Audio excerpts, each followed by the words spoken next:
Now we got to stop all this RPO stuff, bro, because at the end of the day, it's just not working. Teams know how to defend it. All they're doing is they're reading the defensive end, they're crashing him, and they're letting them making the linebacker stay back at linebacker depth, which is throwing away the running lanes. Is not allowing him to hand the ball off. So now he's just improvising from that point on.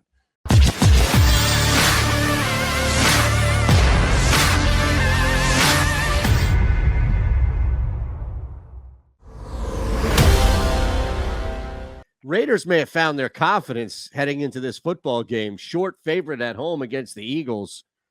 But they look like, to your point, they look like there is no controversy surrounding them at all. They won one for the Gipper, man. Now, we're not going to take it so far as to say that they're a good team again. I think, you do that after, because the same thing happened to us with Bobby Ross. We started playing well after that, after we lost him, because we were winning for Coach Moeller.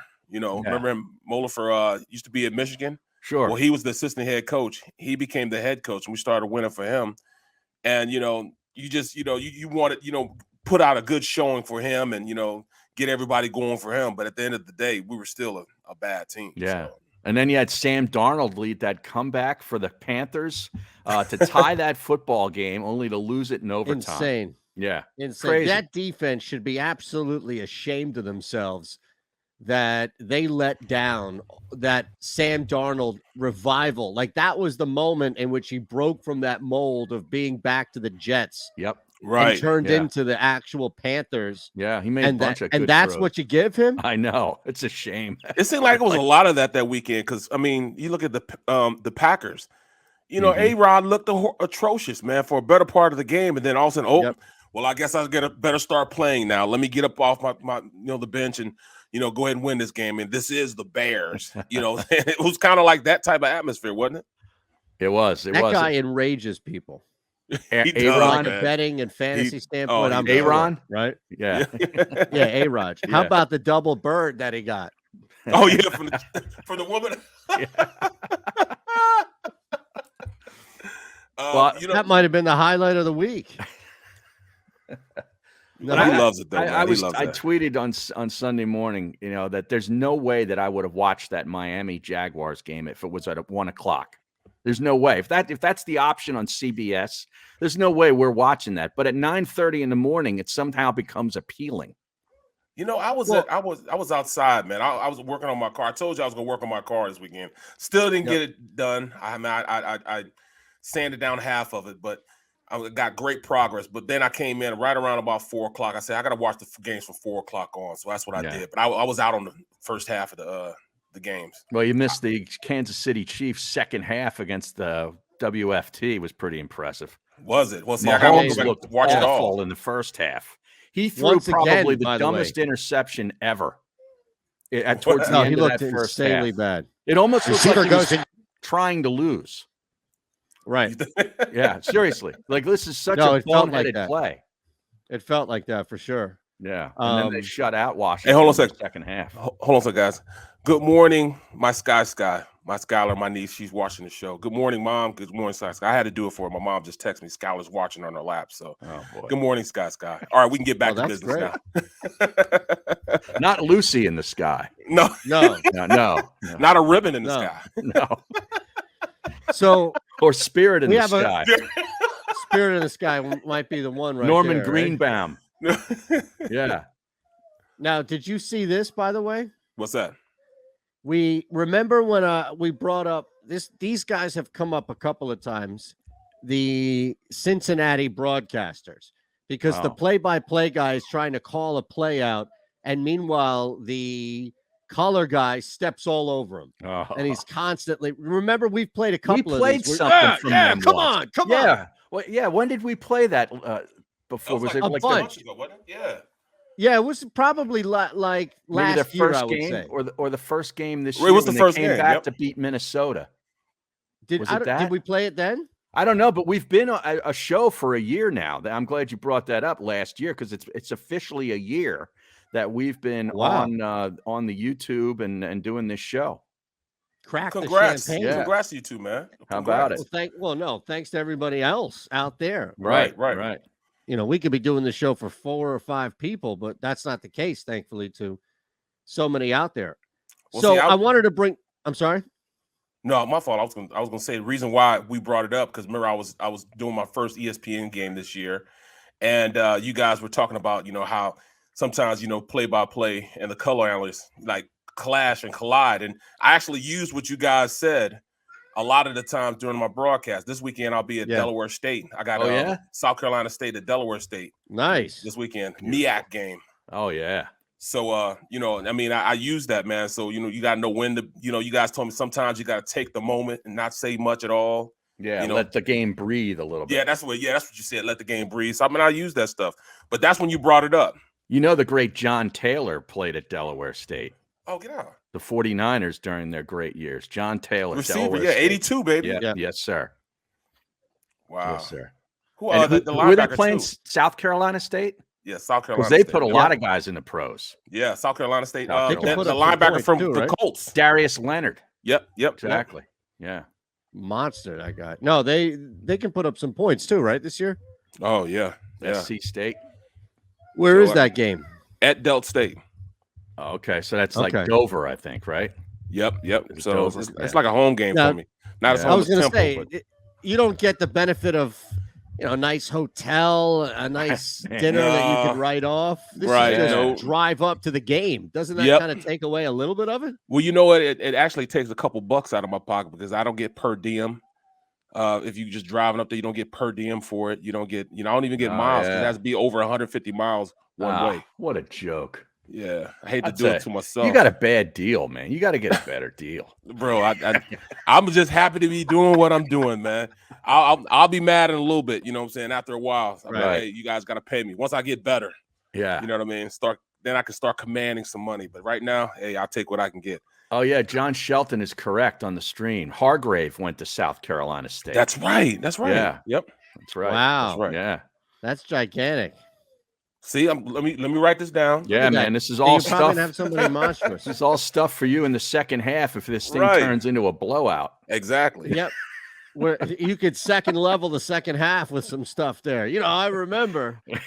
All right. Real quick, before we get into some stuff here with our squad, as some news popped in earlier this morning, we mentioned the Barrett reference when we brought this up earlier, and it happened again this weekend. Jet motion, Burrow rolls to the right. Open. He throws, it's caught. Mixon streaking down the sideline to the 20. Gets a block from Chase and runs it into the end zone.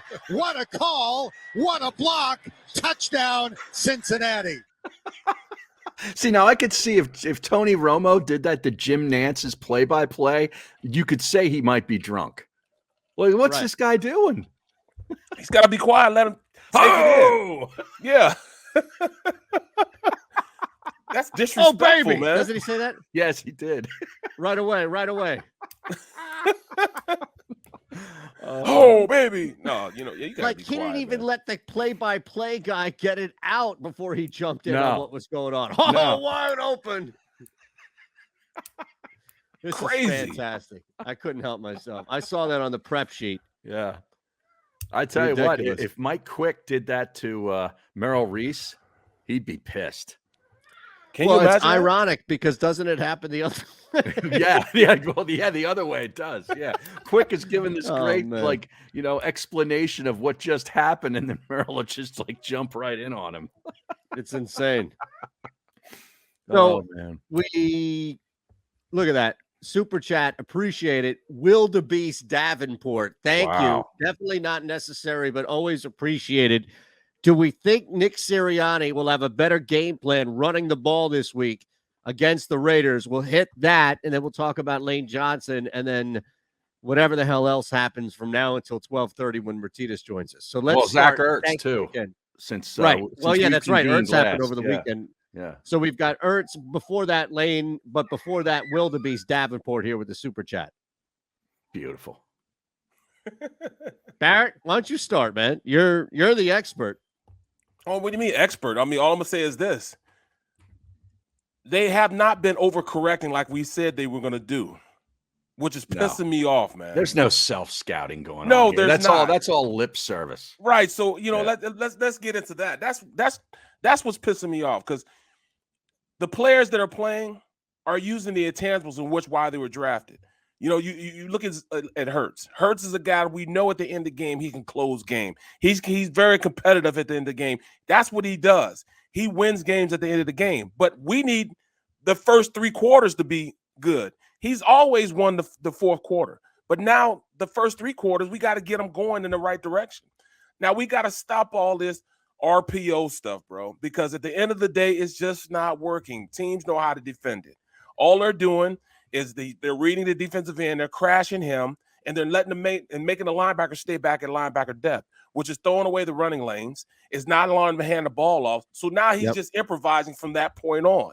You know what I'm saying? They're keeping the guy in the passing lane, and they're stopping him from handing the ball off because they're crashing the end. So he doesn't get. So now he's improvising the entire play, which means he's improvising the entire game. We've got to call a different system. Now, also, go ahead. Can I ask real quick? Let me just jump in because I'm not making a point. I'm jumping in to ask you something here.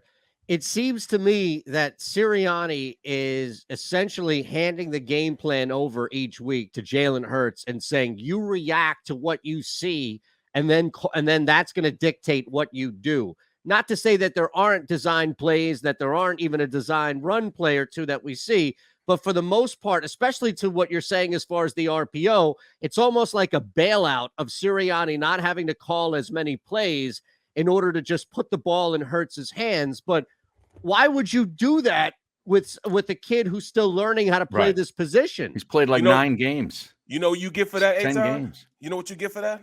An ah. Mm-hmm. Because if you're saying that, what makes you think a defensive coordinator is not saying the same damn thing? Yeah, it is amazing. He's saying the same thing. It's amazing when you look at it like that, Eitan. It's almost like Sirianni's sort of like, hey, I'm going to let the kid make the call. You know what I mean? It's almost like you're setting him up to fail in a way. Now, it is. That's exactly what it is. Yeah. And Sirianni, like, do we really think Sirianni is the mastermind behind something like that either? And I don't want to get too deep into that, but you're going front office. Which again, the easy chips that would fall would be, all right, put it all on Hurts. There's no way that he's going to be able to handle it all on him this early in his career this year.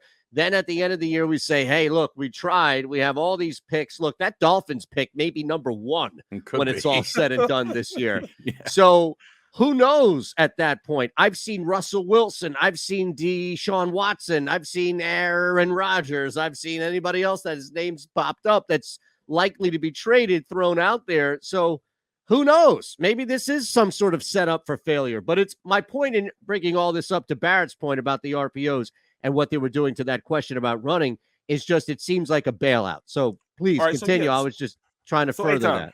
This is what they're doing, and I want people on the stream to visualize it also. Now in RPOs, you can hand it off, but you only hand it off when you're reading the backside defensive end. So if that backside defensive end crashes down, you don't hand the ball off, you pull it. But if that backside defensive end goes up the field, that's creating a running lane in between him and the tackle, or him and the nose guard. Him and the guard. So you hand it off. Now the running back, not a running back, can run through that hole. Well, what teams are doing, they're slanting that end down. Now he has to pull the ball. But usually when you do that, when you slant an end down, you have to scrape a linebacker outside to fill the gap that he just let go. But teams are smart. Defensive coordinators are smart. They're not scraping that linebacker. They're keeping the linebacker at linebacker depth. So when you go from you don't run. Now you go to the passing version of it. So when you go to the pass, the reason why you throw the pass is because that linebacker has vacated because the end is slanted. But that's not happening. That linebacker staying at linebacker depth. So that's where the passing lane is supposed to be at for Jalen Hurts to throw the ball. But he didn't follow the slant. He didn't slant down. He stayed at linebacker depth. So now he can't throw the ball to that guy that's supposed to be open from that linebacker that's supposed to have been disappeared to scrape from when that end slanted. So that's just, it's like, all right, then. So now there's nothing else after the RPO. Right. Now you're on your own, buddy. Now you as a quarterback, all right, they took away my fast pass lane here. They took away me running the ball here. What do I do now? And that's it in a nutshell. So now you're improvising. Now they're saying, well, Jalen Hurts is improvising too much. No, he has to improvise because defensive coordinators are stopping the RPO. So what do you do from there? A smart offensive coordinator / head coach would do a regular drop back pass. If you want to pass the ball, give him a regular drop back pass and incorporate a draw play in that pass. Something like that. Do something original. So if you have an RPO now, let's run an RPO with a draw play. So are we going to run the draw? We're going to act like we're running the draw. That way you look like you're pass blocking. You get the defensive line going up the field, hand the ball off, and now you got lanes because there are different lanes with people rushing the passer. So there's little holes and gaps in there. Now you have an RPO, and if you want to pull it, the linebackers have to drop because they see pass. Now you have a passing lane again. Well, there's little things that you can do to do it, but they're just not doing it. For what it's worth, the Raiders' defense is even worse against the run than the Eagles thus far. Which is amazing because Denver did not or was not able to take advantage of it. Right. I guess. Sorry. Go ahead. No, I was just going to ask, how often do we see teams that are struggling in any type of offensive setting just all of a sudden change it and fix it? Go from vanilla to rocky road with sprinkles and vanilla frosting and all this other shit on top of it overnight. Anytime you have to. Wouldn't it beg the question, why wouldn't they be doing it earlier? Like, what are they waiting for? Mm-hmm. What took you so long? Maybe they just don't have it. Right. Oh, well, that's what people are asking. Or, I mean, the two things that people are asking, especially, my co-host Seth. Seth is like, all right, then, this is the question I have. Are we not running it because the head coach / offensive coordinator does not know any other offense? Or are we not running it because we don't trust Jalen Hurts to run that type of offense and change that type of an offense? And there's the question that, either way is damning to both answers. If you look at it that way, either the play caller is inefficient or the quarterback is inefficient. So where do we go? Let's just try something new, period. How about we just line up under center and run the ball for once? Then you can run boots, because I found it hard to believe that they said that they run boots and nakeds. I didn't see any boots and naked until I re-looked at it, and they run boots and naked out of shotgun. You can't run boot and naked out of shotgun to make it look like a run play. It just doesn't work. The offensive line may look like they're doing it, but the mere fact that you're trying to run it out of a drop back, out of a shotgun, meaning you're faking like you're doing a draw. Like you're running an RPO, and then you boot out.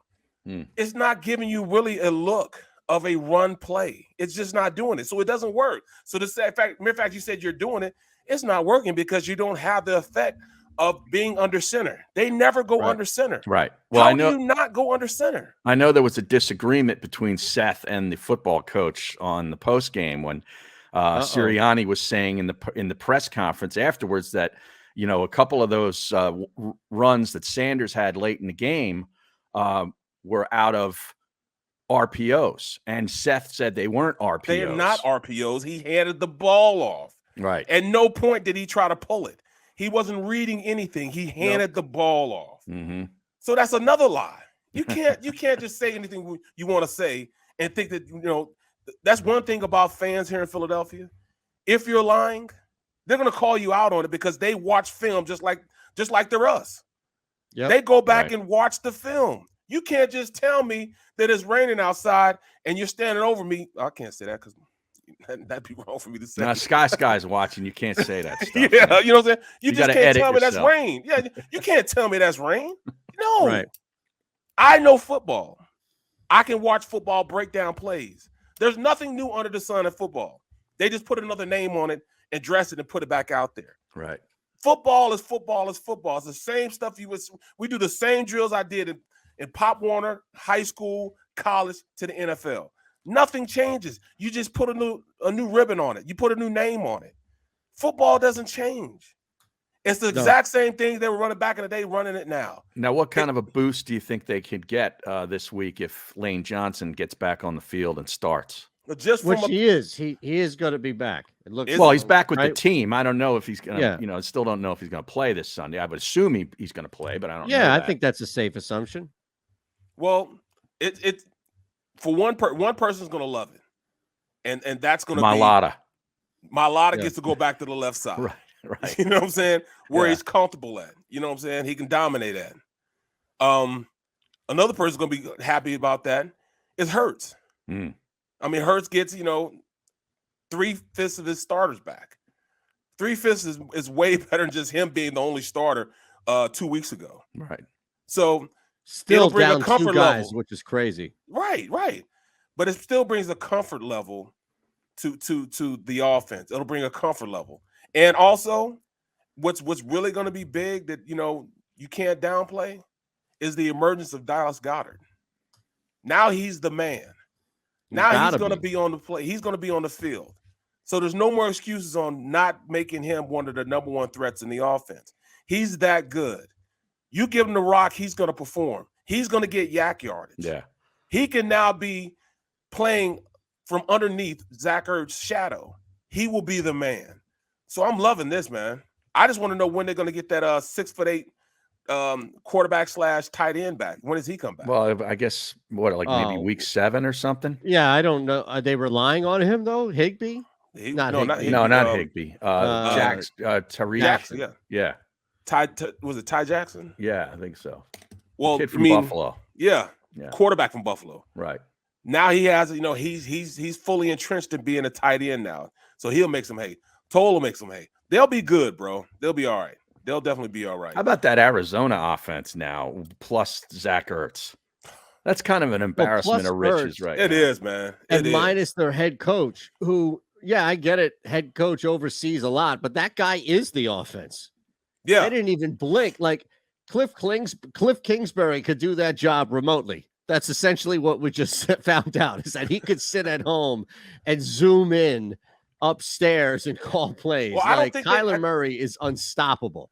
Well, Shan, can he do that? I thought that he couldn't have any contact with him at all. No, I'm just saying, like, the fact that they didn't even need him on the sideline to manhandle a football team. You're right, man. And Baker Mayfield was just awful. Yeah, he is a dog. Terrible. He stinks. Yeah, I'm really out on stinks. him. Well, he had opportunities, and he looked like a backup. I mean, look, how many times have we seen guys step up? He looked like a Daniel Jones in crunch time. He just wilted.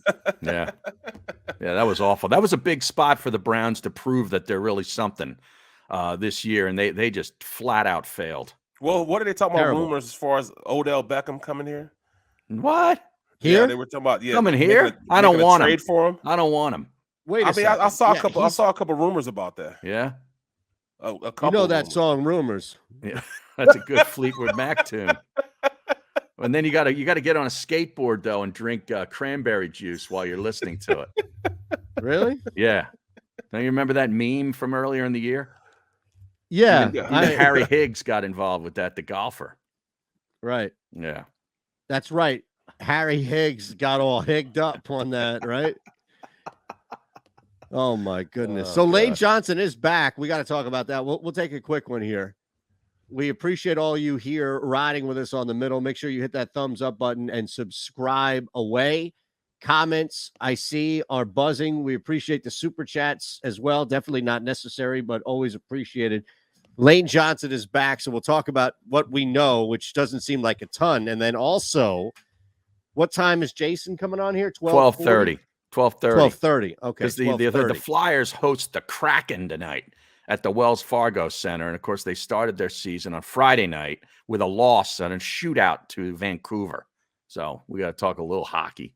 For once. Totally crackened out. Is that what you are? Yeah, we're crackened up. You're the Kraken, man. I thought you can't. Isn't that? Yeah, you can't say that. You can't call somebody a Kraken. Get in trouble nowadays for that.